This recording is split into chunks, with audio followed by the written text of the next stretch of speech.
Om Namo Bhagavate Vasudevaya. Om Namo Bhagavate Vasudevaya. Narayanam Namaskritya Naram Chaiva Narottamam Devim Saraswatim Vyasam Tato Jayam Diri Nashtaprayeshu Bhadreshu Nityam Bhagavata Sevaya Bhagavati Uttam Shloke Bhaktir Bhavati Nashtaki. So continuing with the discussion in Srimad Bhagavatam, Canto 3, Chapter 21, conversation between Swayambhuva Manu and Gardama Muni, text number 22 onwards.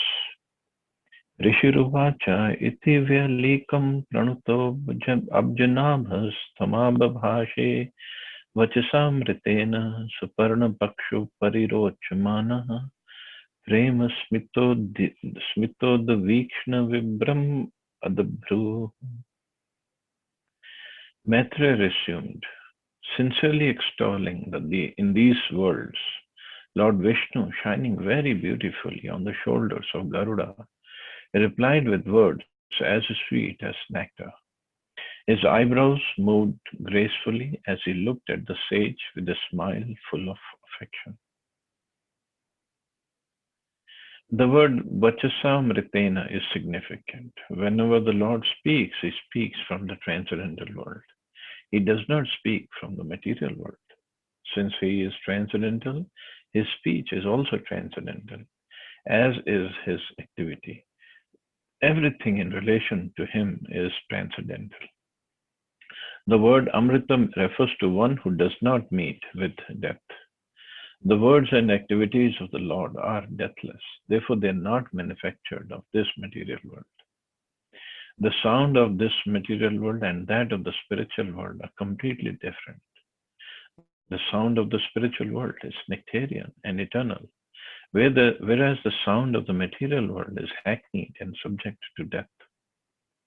The sound of the holy name Hare Krishna, Krishna Krishna, Hare Hare everlastingly increases the enthusiasm of the chanter.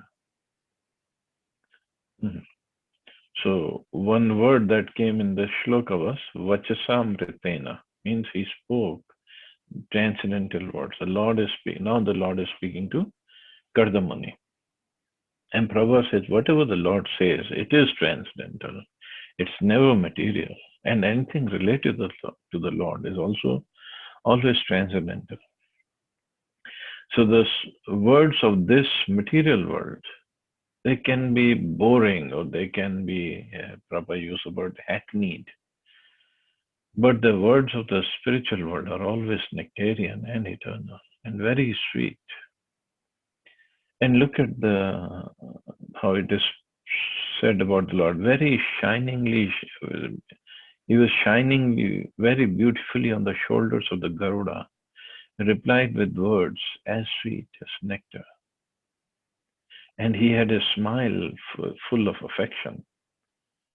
So that's a real feature of the Lord. He's never angry, at least not with the devotees. Of course, when we read about Lord Nrsimhadev, then we'll see the anger. Okay, about the material words. If one repeats monotonous material words, he will feel exhausted. But if he chants Hare Krishna 24 hours a day, he will never feel exhausted. Rather, he will feel encouraged to continue chanting more and more. When the Lord replied to the sage Kardam, the word Vachasamritena is specifically mentioned.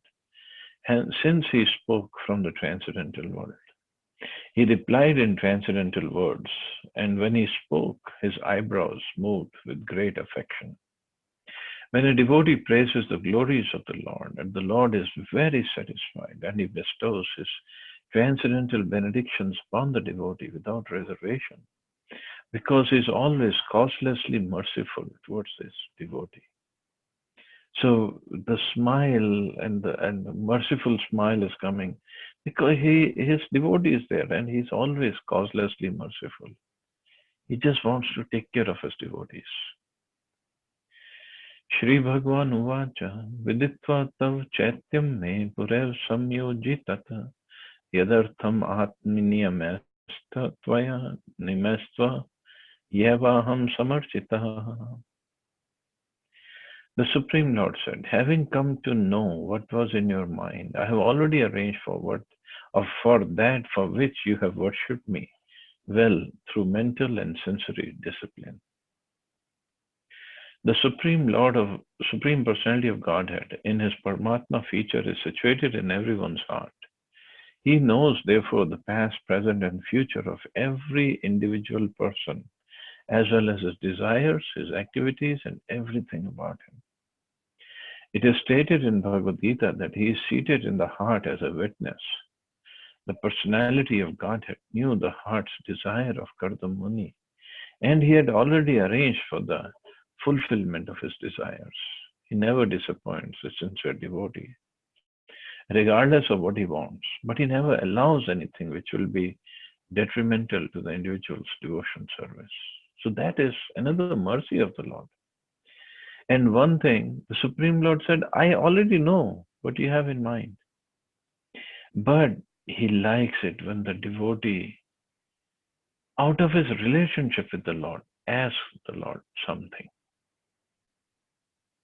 That makes a relationship more sweet and more strong. Kardamuni prayed with so many wonderful shlokas to the Lord. And he asked for, please give me a wife of the similar nature. Lord had already arranged, but he wanted to hear from Kardamuni. How is he going to say it? That is a special relationship.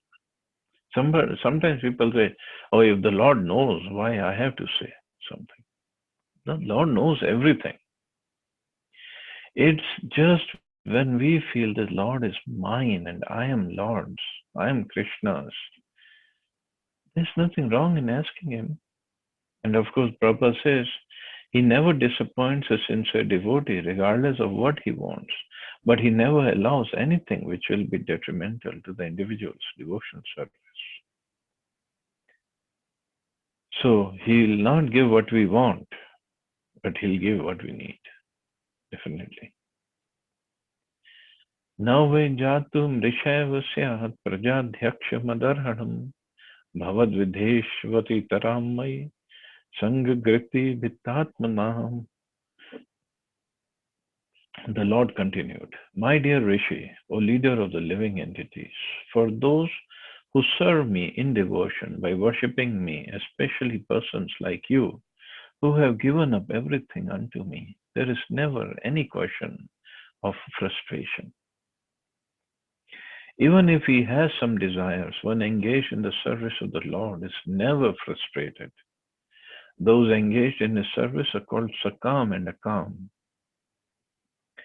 Those who approach the Supreme Personality of Godhead with desires for material enjoyment are called Sakam. And those devotees who have no material desires for sense gratification, but serve the Supreme Lord out of spontaneous love for him are called Akam. Sakam devotees are divided into four classes: those in distress, those in need of money, the inquisitive, and the wise. Someone worships the Supreme Lord because of bodily or mental distress. Someone else worships the Supreme Lord because he is in the need of money. Someone else worships the Lord out of inquisitiveness to know him as he is. And someone wants to know the Lord as a philosopher can know him by the research work of his wisdom. There is no frustration for any of these four classes of men. Each is endowed with the desired result of his worship. So there is no frustration in the sense that he will get the result, but when he will get, that doesn't depend upon him. So frustration might grow out of the fact that, oh, I have waited so long and I've been worshipping so long and I've been doing these many services for such a long time. How come he's not fulfilling my desire? That is why devotional service, it is satisfying and it gives pleasure to the self from the very beginning. It's not like once I reach certain goal, I'll be happy. No, the happiness continues. Happiness will increase as soon as if we make further and further progress. So even if we ask for something when we are doing devotion, ask for something material, but the Lord may take time. Maybe the Lord is preparing us for that thing. Maybe the Lord is uh, wants to see how we're going to utilize that thing, or maybe Lord wants to give something else better or according to His calculations. But the devotional service is so pleasing. So while performing devotional service and we're still asking Him for something, we don't feel, a devotee doesn't feel that he's frustrated. He's happy. That's all it is.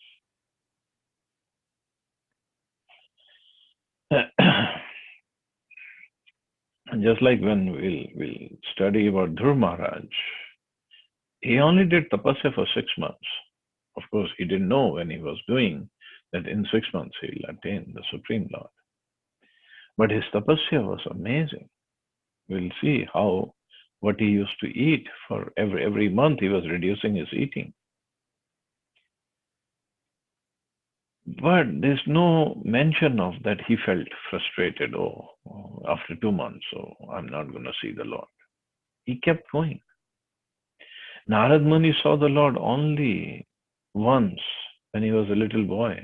And the Lord told him, now you're not going to see me again till you leave the body, till you die. But Narad Muni never felt frustrated because his aim was to attain the Lord, to attain pure devotion service. So the path was also full of happiness. So that gives us a very good impetus to engage nicely in devotion service, because the path will give happiness, and that is the goal. That becomes the goal. That I just want to do my service. That's it. That becomes the goal. It's not like by my service, Lord will give me something. He has given me the happiness. That's all matters. The rest everything, whether comes fine, doesn't come fine, whichever way it comes fine, how much it comes, it's fine. Doesn't matter.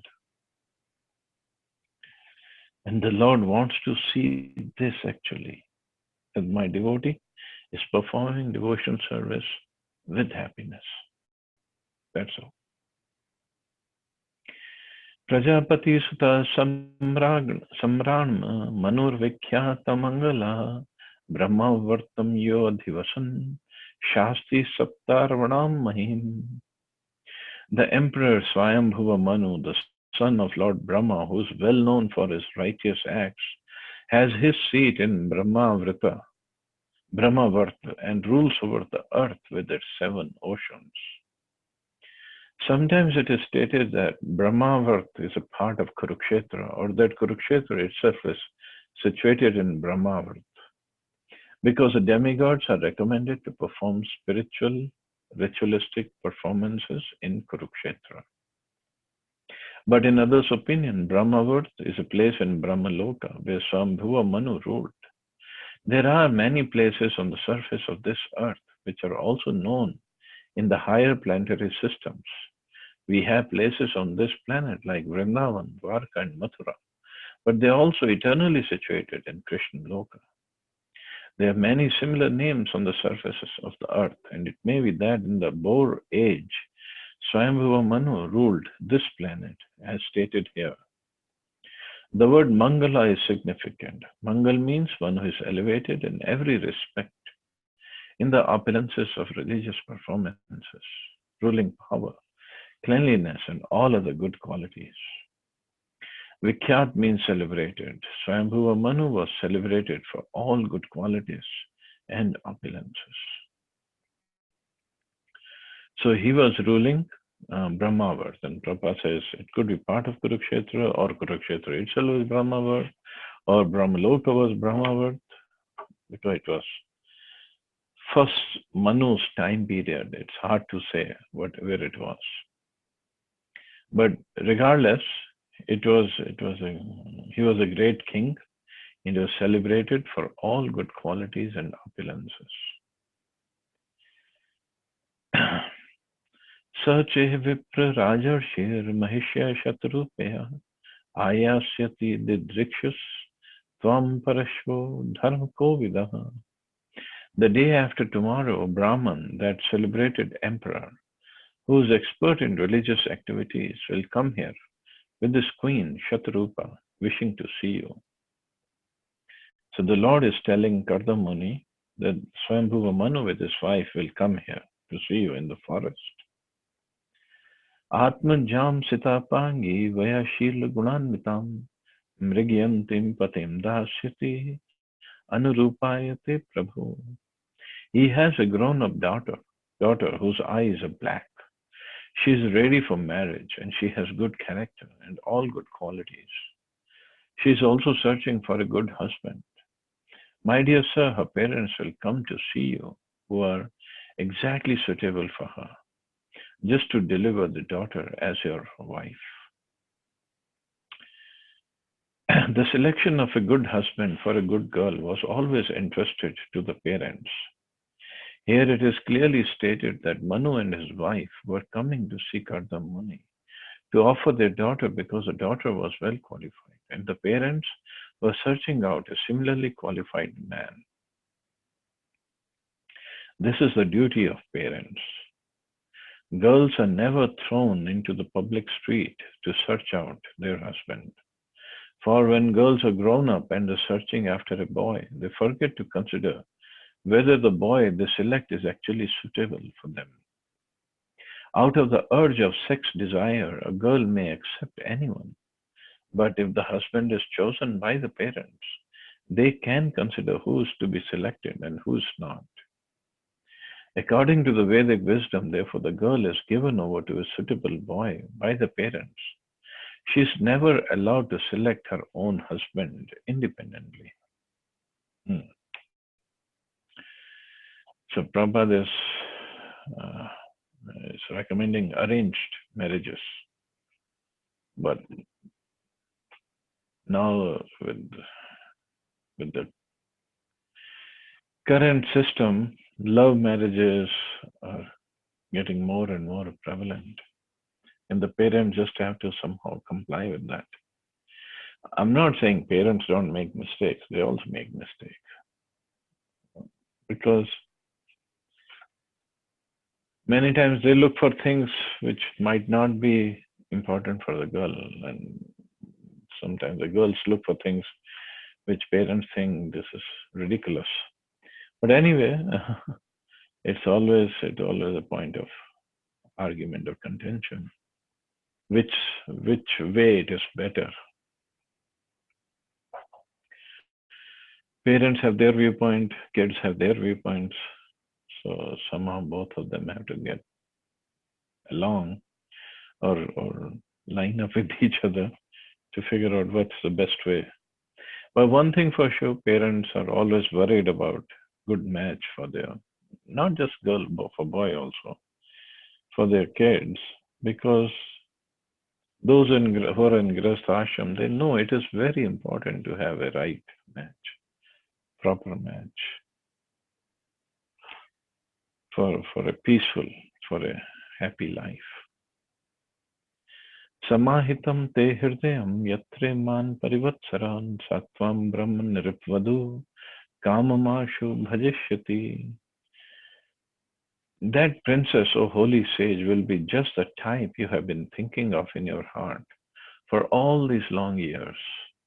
She will soon be yours and will serve you to your heart's content. The Lord awards all benedictions according to the heart's desire of a devotee. So the Lord informed Kardamuni, the girl who's coming to be married with you is a princess, the daughter of Emperor Swayambhuva Manu, and so just suitable for your purpose. Only by God's grace can one get a nice wife just as he desires. Similarly, it's only by God's grace that a girl gets a husband suitable to her heart. Thus, it is said that if we pray to the Supreme Lord in every transaction of our material existence, everything will be done very nicely and just suitable to our heart's desire. In other words, in all circumstances, we must take shelter of the Supreme Personality of Godhead and depend completely on His decision. Man proposes, God disposes. The fulfillment of desires, therefore, should be entrusted to the Supreme Personality of Godhead. That is the nicest solution. Kardam Muni desired only a wife, but because he was a devotee of the Lord selected a wife for him, who was the emperor's daughter, a princess. Thus, Kardam Muni got a wife beyond his expectations. If we depend on the choice of the Supreme Personality of Godhead, we will receive benedictions in greater opulence than we desire. So for every matter, actually, we should depend upon the Lord. Of course, that doesn't mean we should sit idly and just, or maybe sleep and let the Lord do the work, or become lazy. No. Kardamuni also did his tapasya, and then he became perfect, and then he prayed to the Lord because he didn't know which girl would be the right one for me. So he just prayed to the Lord, please arrange for one. And the Lord did such a wonderful arrangement for him. It's also significantly noted here that Kardam Muni was a Brahman, whereas Emperor Swayambhuva was a Kshatriya. Therefore, intercaste marriage was current even in those days. The system was that a Brahman could marry the daughter of a Kshatriya, but a Kshatriya could not marry the daughter of a Brahman. We have evidences from the history of the Vedic age that Shukracharya offered his daughter to Maharaj Yayati, but the king had to refuse to marry the daughter of a Brahman. Only with the special permission of the Brahman could they marry. Intercaste marriage, therefore, was not prohibited in the olden days, many millions of years ago, but there was a regular system of social behavior. So intercaste marriage was very much prevalent, but it has to be, of course, caste word is wrong, but this is just to put everything in correct perspective from today's time. So Brahman boy could marry a Kshatriya girl. Kshatriya boy could marry a Vaishya girl. Vaishya boy can marry a Shudra girl, or Vaishya boy can marry a Vaishya girl. So same Varnashram, same Varna and lower Varna, they could get married. But not the other way, that Kshatriya boy marrying a Brahman girl. That would be not allowed at all. It's not that the problem is with the progeny.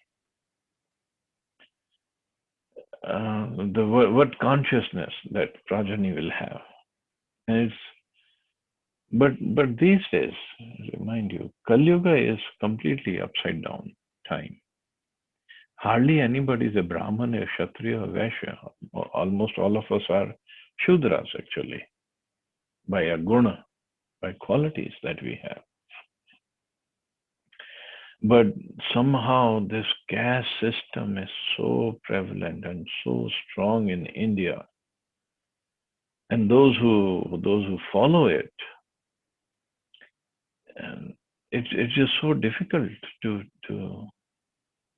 make them understand what's the right thing to do. Like I know of a family, and they were nice family, but Prabhuji said, we are Kshatriyas, and please, because they had 3 daughters, and they said, he said, please find a nice groom for these girls, but that guy has to be Kshatriya. And Kshatriya, that too from a special caste of their own village. I was like, Prabhuji, I don't know all these people, so many people like that. But then I asked him, he was a devotee. I said, but are you a Kshatriya? By work you are not a Kshatriya. By your qualities you are not a Kshatriya.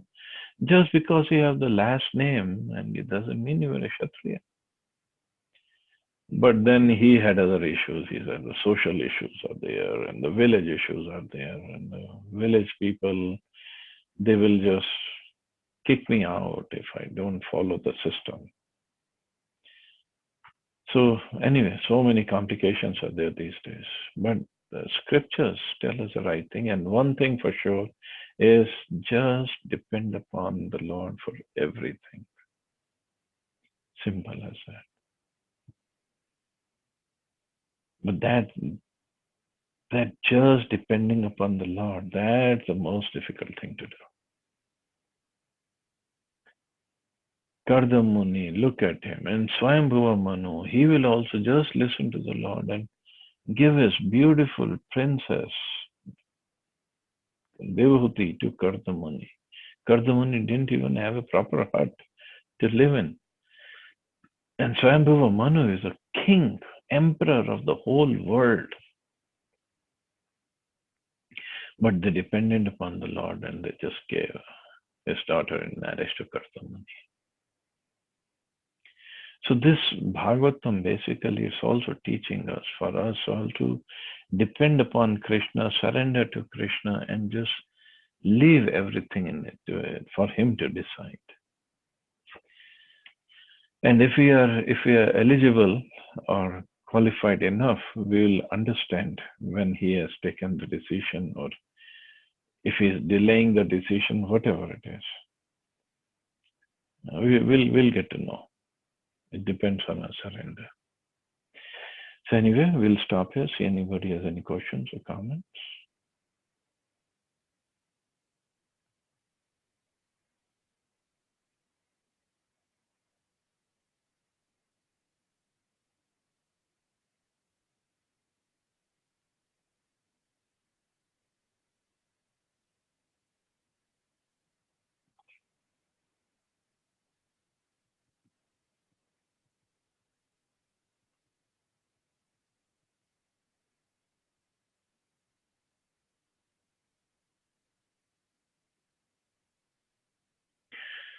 So we'll stop here. You all have a wonderful day. Hare Krishna. Jai Srila Prabhupada. Hare Krishna. Thank you, Prabhuji.